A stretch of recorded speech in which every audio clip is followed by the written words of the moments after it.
तुम्हाला तर माहीतच आहे माझं फुटवेअरचं दुकान आहे, त्याच्यामुळे आम्हाला दर महिन्याला नाही तर हप्त्याला आपल्याला माल भरावा लागतो. चला मग आज गेलो होतो आम्ही माल भरण्यासाठी. आम्ही पोहोचण्याच्या आधीच भाऊ तिथं गाडी येऊन पण राहिली होती. मग काय भाऊ फक्त आपल्याला तिथं बघायचे होते कसे कसे प्रोडक्ट आलेले होते फक्त. मग काय भाऊ त्या दादाला बोललो की आम्हाला असे प्रोडक्ट लागू राहिले. मग त्यांनी भाऊ आपल्याला लगेच काढायला सुरुवात केली, दाखवायला सुरुवात केली. आपल्या दुकानामध्ये जास्तीत जास्त म्हणजे लेडीजचा स्टॉक राहतो, त्याच्यामुळे आम्ही लेडीजचे जास्त जास्त प्रोडक्ट पाहिले. त्याच्यामध्ये आपले सँडल, चप्पल वगैरे वगैरे आणि शूज पण बघितले. शूज होते ते मुलांचेच होते बा. आपलं काही इतक्याचं मन भरणार नसतं, त्याच्यामुळे मग आपण चढलो भाऊ मस्त गाडीवरती. मग बघू लागलो कोणते नवीन नवीन स्टॉक आले. पण आपल्याला काही थोडं सगळंच प्रोडक्ट घ्यायचं होतं, त्याच्यामुळे आपण जास्त काही बघितले नाही प्रोडक्ट.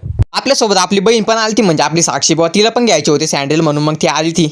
आपल्याला जेवढे प्रोडक्ट लागत होते तेवढे घेतले बुवा आपण. आणि मग लगेच बिल बनवायला लावलं त्याला.